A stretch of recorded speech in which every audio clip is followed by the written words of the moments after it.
Assalamualaikum warahmatullahi wabarakatuh.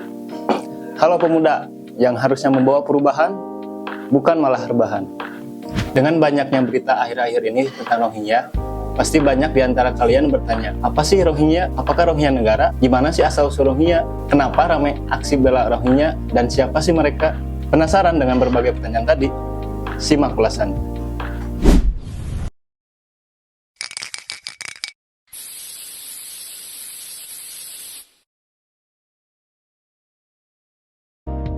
Sebelum membahas ke sana, perkenalkan saya Sahri dan kembali lagi kita di channel Saksi Pemuda, channel yang membahas apa saja yang dibahas seputar kepemudaan. Hari ini kita akan membahas perjalanan Rohingya dari awal sampai akhir, dari cerita kesedihan hingga meresahkan. Nah, buat mengingat lagi, sekaligus yang belum tahu, kita bahas dulu sejarah Rohingya sendiri ya. Buat rangkuman dikit, pada dasarnya Rohingya itu salah satu etnis yang ada di Myanmar. Perlu kalian ketahui juga, di etnis Rohingya sendiri, gak semua muslim. Jadi, Rohingya itu ada sejak lama dan menetap di Myanmar. Kalau gitu, bener dong Rohingya bagian dari negara Myanmar. Sebenarnya masih ada silang pendapat di kalangan sejarawan sendiri. Sebagian sejarawan mengatakan mereka sudah tinggal di Myanmar selama berabad-abad. Hal ini dipertegas dan diyakini oleh mereka sendiri. Pendapat lainnya pun, mereka baru muncul sebagai komunitas dalam seabad terakhir. Pendapat ini yang dipakai oleh junta militer Myanmar sebagai dasar alibinya agar Rohingya disebut pendatang baru dari subkontinen India. Subkontinen India itu adalah anak benua dari wilayah fisiografis di Asia Selatan yang terletak di lempeng India dan menjorok ke selatan menuju Samudra Hindia dari pegunungan Himalaya. Menarik juga ya. Apa perlu dibuat video seputar geografi juga? Tulis di kolom komentar. Tahun 1982 menjadi momen penting buat Rohingya sendiri saat pemerintah Myanmar menertibkan undang-undang kewarganegaraan. Isi dari kebijakannya tuh etnis Rohingya tidak dimasukkan lagi sebagai ras nasional Myanmar. Terus dampaknya apa? Ya, dampaknya mereka menjadi populasi etnis tanpa kewarganegaraan atau bahasa kerennya stateless terbesar di dunia. Mengutip dari UNHCR, sebagai populasi tanpa kewarganegaraan, keluarga Rohingya tidak memiliki hak dasar dan perlindungan, serta sangat rentan terhadap eksploitasi, kekerasan seksual dan kekerasan berbasis gender, serta pelecehan. Sangat miris. Emang belah mana Myanmar sih? Kalau secara de facto sendiri, Rohingya tinggal di daerah Rakhine, sebagai tempat termiskin di Myanmar. Bisa dilihat dari peta dunia, Rakhine kalau di negara Myanmar berpatokan berada di bagian barat atau barat daya dari ibu kota Myanmar. Berbatasan langsung dengan Bangladesh dan Teluk Benggala, Laut Andaman, dan Samudra Hindia. Jadi posisinya memang bisa dibilang tersebutkan. Di Rakhine pun tidak hanya etnis Rohingya, ada etnis lain yang mayoritas Buddha, yang secara historis mereka sangat membenci Rohingya. Mereka menganggap Rohingya itu etnis dari negara lain. Dari kebencian itu di kalangan etnis Rakhine sehingga menyebar luas hingga Myanmar. Hal itulah yang membuat pemerintah Myanmar yang dilakukan oleh junta militernya melakukan aksi pembantaian. UNHCR sendiri menyebut kehidupan mereka selama puluhan tahun sangat tersiksa, mulai dari diskriminasi, persekusi, dan kekerasan di Myanmar. Oh iya, sampai lupa. Tadi udah 2 kali saya nyebut UNHCR. Nah, yang buat belum tahu, UNHCR yaitu United Nations High Commissioner for Refugees, sebagai organisasi internasional yang mandat utamanya yaitu memberikan perlindungan serta memberikan bantuan berupa pemenuhan kebutuhan dasar bagi pencari suaka dan pengungsi bekerja sama dengan beberapa mitra. UNHCR sendiri masih di bawah naungan PBB atau United Nations. Lanjut lagi ya. Dari kejadian-kejadian yang telah dialami, Rohingya secara perlahan mulai pergi dari Myanmar di awal tahun 1990-an. Puncaknya ketika militer junta melakukan aksi di tahun 2017, yaitu kekerasan secara besar-besaran di Rakhine yang memaksa lebih dari 742.000 orang, yang setengahnya anak-anak, harus mencari perlindungan di Bangladesh. Peristiwa ini menjadi yang terbesar dalam sejarah Rohingya. Seluruh desa dibakar, ribuan keluarga mati dibunuh. Masih banyak pelanggaran berat HAM ketika peristiwa tersebut.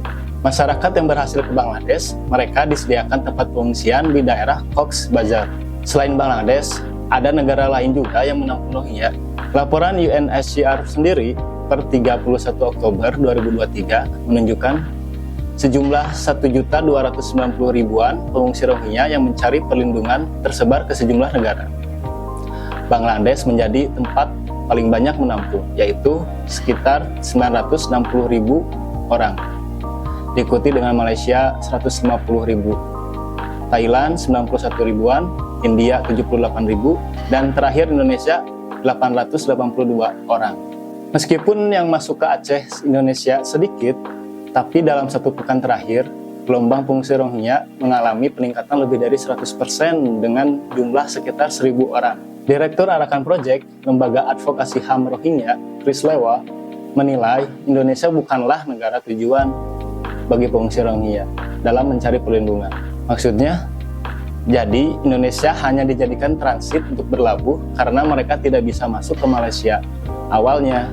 Namun, belakangan ini situasi keamanan makin memburuk di kamp Cox's Bazar yang membuat pengungsi Rohingya memprioritaskan mencari keselamatan. Jadi Indonesia pun sekarang mereka harapkan bisa menjadi tempat perlindungan. Sementara itu, pemerintah Malaysia menyatakan tidak lagi menerima pengungsi Rohingya dalam beberapa tahun terakhir dan ditegaskan kembali pada 2020 lalu. Kenapa sekarang gelombang pengungsi Rohingya semakin banyak? Mengutip dari BBC, menurut perwakilan UNHCR untuk Indonesia, Ann Maiman, ada dua faktor yang memungkinkan mereka mengungsi ke Indonesia. Pertama, konflik di Myanmar yang makin buruk. Buat informasi tambahan, di Myanmar sendiri sekarang sedang terjadi konflik perlawanan terhadap junta militer atau disebut Operation 1027. Itu apaan lagi sih? Kalau yang penasaran bisa tulis di kolom komentar. Lanjut, semua berkonsentrasi pada apa yang terjadi di Timur Tengah, Gaza, dan Ukraina. Sehingga intensifikasi konflik senjata di Myanmar adalah sesuatu yang hampir tidak diberitakan. Kedua, keamanan di kamp-kamp pengungsian Rohingya di Cox's Bazar, Bangladesh semakin memburuk. Penculikan, pemerasan, pembunuhan, penembakan, dan serangan. Para pengungsi tidak cukup terlindungi di Cox's Bazar.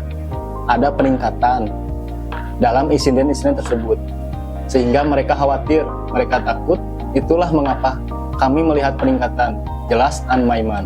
Terus kenapa ketika 2017 banyak antusiasme dari negara-negara tetangga terhadap Rohingya, namun sekarang banyak penolakan? Kenapa kira-kira?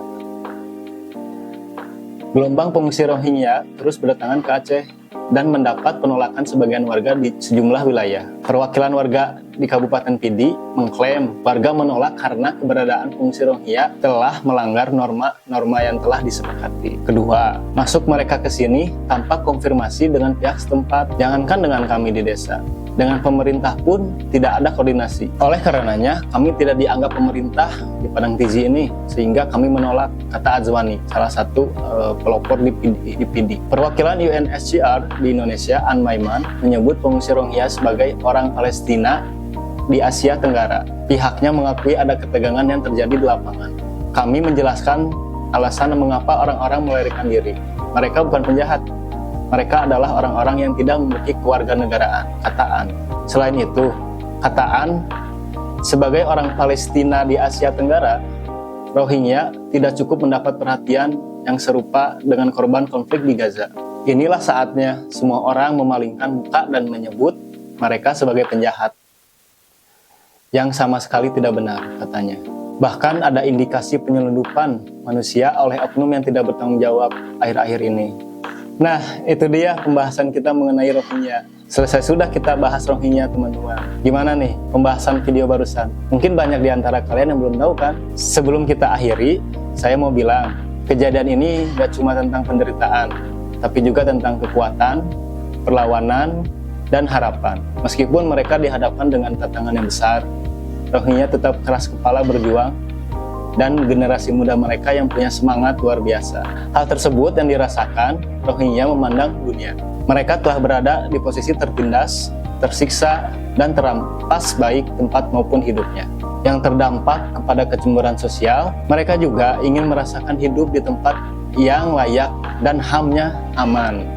Namun tetap apa yang dilakukan beberapa masyarakatnya mungkin ada yang salah, termasuk kayak attitude, norma. Cukup miris memang mendengar kisah mereka. Analogi gini, kita sebagai pengungsi yang bertamu di suatu wilayah yang berbeda negara dan beda kultur, seharusnya bersyukur dan menghormati mereka yang menjadi tuan rumah. Saya harap kita yang duduk di sini dan kalian yang sedang menonton bisa mengambil pelajarannya dan lebih menghargai kebebasan dan kehidupan yang kita punya.